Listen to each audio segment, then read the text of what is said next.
कोई है कि नहीं है कि ऐसे ही काम हो रहा है? अरे कोई तो होगा। कितना साल में बनाइएगा लोग इस रोड को? 13 साल हो गया, 14 साल हो गया। अब बताइए किससे सवाल करें हम? यहाँ पे ये बिहार है, मतलब कि चल रहा है अपने आप की सरकार चला रहा है, समझ में नहीं आ रहा है। ये पटना गया रोड है जिसपे हाई कोर्ट के जज ने 10 बार से ऊपर संज्ञान ले लिया है, 10 बार से ऊपर, और 13 साल में ये रोड कंप्लीट नहीं हुआ। इन मजदूरों से हम क्या पूछेंगे बेचारे से? इनको क्या पता है? और यहाँ पे जगह पे ठेकेदार मिलेगा नहीं, इंजीनियर दिख नहीं रहे हैं, कैसे काम हो रहा है समझ में नहीं आ रहा है। कब बनेगा ये? कब बना के कंप्लीट करके देंगे? कौन देगा? कौन है यहाँ पे बताइए? ये देखिए, ये देखिए, ये देखिए, इस रास्ते में गया से पटना की दूरी 110-120 किलोमीटर है। 2 घंटे में, 1.5 घंटे में कंप्लीट होना चाहिए ये दूरी। इसके जगह पे जो है 6 घंटा लगता है, और कभी कभी जाम में आदमी फंस जाता है तो 12 घंटा, 13 घंटा। मतलब कि पटना से गया आने से पहले जो है, अब पटना से दिल्ली पहुंच जाते हैं ट्रेन से। जरा सोचिए, जो 1000 किलोमीटर से ऊपर है। और इसमें किससे सवाल पूछा जाए समझ में नहीं आ रहा है। कोई नहीं है यहाँ पे। कैसे काम चल रहा है समझ में नहीं आ रहा है। इसीलिए ना बिहारवा में पुलवा गिर जाता है। यहाँ पे सेफ्टी इंजीनियर होना चाहिए, यहाँ पे जो है प्रोजेक्ट मैनेजर होना चाहिए, प्रोजेक्ट इंचार्ज होना चाहिए। छोटा मोटा काम थोड़ी हो रहा है। ये लेबर लोग बनाएंगे, समझ में नहीं आएगा, इधर से उधर गर्डर रख देंगे, गिर गया, गिर गया, खत्म हो गया, कहानी है खत्म। कब बनेगा ये बताइए? और किससे पूछा जाए? हाँ, लेकिन पुल के ऊपर प्रचार जरूर पार्टी का देखे हैं हम। पुल के ऊपर प्रचार करा रहे हैं, पुल नहीं बनवा रहे हैं। ये गया पटना, मतलब कि इतना दुर्दशा है। गया अंतर्राष्ट्रीय शहर बनाएंगे। अंतर्राष्ट्रीय शहर बनाने से पहले पटना से गया का एक रोड तो बना दीजिए।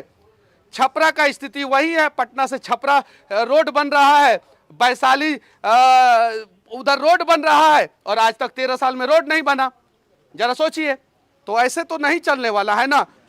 देखिए, अब इन लोगों से मैं सवाल पूछूंगा तो लोग कहेंगे कि लेबर से सवाल पूछता है। लेबर से काहे सवाल पूछे बताइए? ये सबके माथे में एको को हेलमेट नहीं है, किसी के माथे में हेलमेट नहीं है। देखिए, देखिए ऊपर में कहीं हेलमेट नहीं है, कहीं सेफ्टी का पालन नहीं हो रहा है, कहीं नहीं से सेफ्टी का पालन हो रहा है। और ये सब ठेकेदार छोटा मोटा थोड़ी रहता है। ये 1000 करोड़ का, 2000 करोड़ का, 5000 करोड़ का ठेकेदार रहता है। सब बहुत बड़ा ठेकेदार रहता है। इसका नीचे से लेकर ऊपर तक पैर भी रहता है। तब है ना मनीषवा पे आने से लग जाता है, तब है ना। इन लोगों को मैं पसंद थोड़ी आऊंगा, ऐसे ऐसे ठेकेदारों को मैं पसंद कभी नहीं आऊंगा। अब बताइए किससे सवाल पूछे और कहां सवाल पूछे? किसके पास सेफ्टी कुछ नहीं है, कोई पैरामीटर नहीं है सेफ्टी का। देख लीजिए, देखिए, और उठाइए आप लोग सवाल, प्रश्न कीजिए। गया पटना जो रोड है, अगर ये 2 महीना में कंप्लीट नहीं हुआ, आज जो है कितना तारीख है? 7 जनवरी है। 7 फरवरी और 7 मार्च तक हम लोग समय दे रहे हैं। उसके बाद से इस रोड पे हम लोग सो जाएंगे। फिर देखिए आप लोग कैसे करते हैं। आप लोग कंप्लीट कीजिए इसको। और पटना, हाजीपुर और छपरा, इस रोड को भी आप लोग जल्दी से जल्दी कंप्लीट कीजिए। आप लोगों को समझ में नहीं आता है। चलिए, मनीष कश्यप गलत किया, आपने एनएसए लगा दिया, ये रोड नहीं बन रहा है, एम्बुलेंस में लोग मर जा रहे हैं, ऐसे ऐसे ठेकेदारों पे कौन सा कार्रवाई करेंगे आप बताइए? मैंने तो किसी को जान से नहीं मारा था और मेरे ऊपर एनएसए लगा दिया गया। ये रोड के वजह से ना जाने कितने लोग जो है हर दिन जो है मर जा रहे हैं। कौन है दोषी बताइए? किससे सवाल पूछा जाए और क्यों ना सवाल पूछा जाए? और इस सब चीजों को, अगर ये सब चीजें मैं पूछूंगा और आप हमारे ऊपर एनएसए लगाएंगे तो 2 4 10 नहीं, 2 4 10 दर्जन एनएसए लगा दीजिए, हमको कोई फर्क नहीं पड़ता। लेकिन हम बिहार के लिए सवाल पूछते रहेंगे, बिहार के लोगों के लिए सवाल पूछते रहेंगे। बताइए, आप बोलते हैं अंतर्राष्ट्रीय शहर बनाएंगे गया को। कैसे बनाएंगे आप अंतर्राष्ट्रीय शहर? कैसे? जब बिहार के राजधानी पटना से गया जाने का एक सही रास्ता नहीं बना सके, आप अंतर्राष्ट्रीय शहर कैसे बनाएंगे बताइए? और किससे सवाल पूछा जाए? और ऐसा नहीं है, मत कहिएगा लोग कि हम खाली एक एक पार्टी से पूछते हैं। जब दूसरा पार्टी था, भारतीय जनता पार्टी बिहार में सरकार में था, और नितिन नवीन जो है बिहार के पथ परिवहन मंत्री थे, और नितिन गडकरी जी के मंत्रालय में ये सब आता था, तब भी सवाल पूछते थे, तब भी सवाल पूछते थे। और अभी भी ये जो है नितिन गडकरी जी के मंत्रालय में ही काम हो रहा है, लेकिन यही मंत्रालय बिहार से बाहर पूर्वांचल एक्सप्रेसवे दुनिया में सबसे फास्ट काम करके दिखा देता है। और ये उत्तर प्रदेश में पूर्वांचल एक्सप्रेसवे 425 किलोमीटर लंबा एक्सप्रेसवे दुनिया में सबसे तेज गति से बन जाता है। और दिल्ली से मुंबई जो एक्सप्रेसवे बन रहा है वो दुनिया का सबसे लंबा एक्सप्रेसवे बन जाता है। और पटना से गया तक ये रोड नहीं बन पाता है यहाँ पे। काहे कि सरकार का नियत और नीति दोनों सही नहीं है बिहार में। अगर बिहार सरकार का नियत और नीति सही हो जाए तो मैं दावे के साथ कहता हूं कि सबसे ज़्यादा काबिलियत बिहार में है और सबसे नंबर 1 राज्य बिहार हो जाएगा।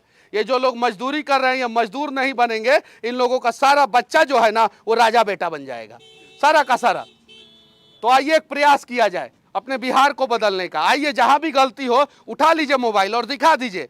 पहले जो है आज से 6 महीना पहले बिहार में जो है गाड़ियों को रोके, 6 महीना नहीं सॉरी साल भर पहले, 9 महीना से तो जेल में हूँ तो थोड़ा सा गड़बड़ हो जा रहा है। साल भर पहले बिहार में किसी भी चौक चौराहा पे आप लोगों ने देखा होगा कि ट्रक रोक के वसूली हो जाता था, होता था कि नहीं?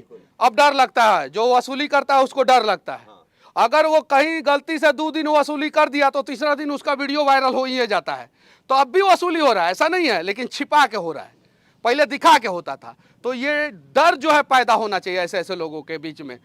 आप लोगों की गलती नहीं है, आप लोग अपना काम कीजिए। आप लोग तो बहुत अच्छा काम कर रहे हैं, मजदूर तो देश को चला रहा है। आप लोगों को तो उल्टा जितना पैसा देना चाहिए उतना नहीं मिल रहा है।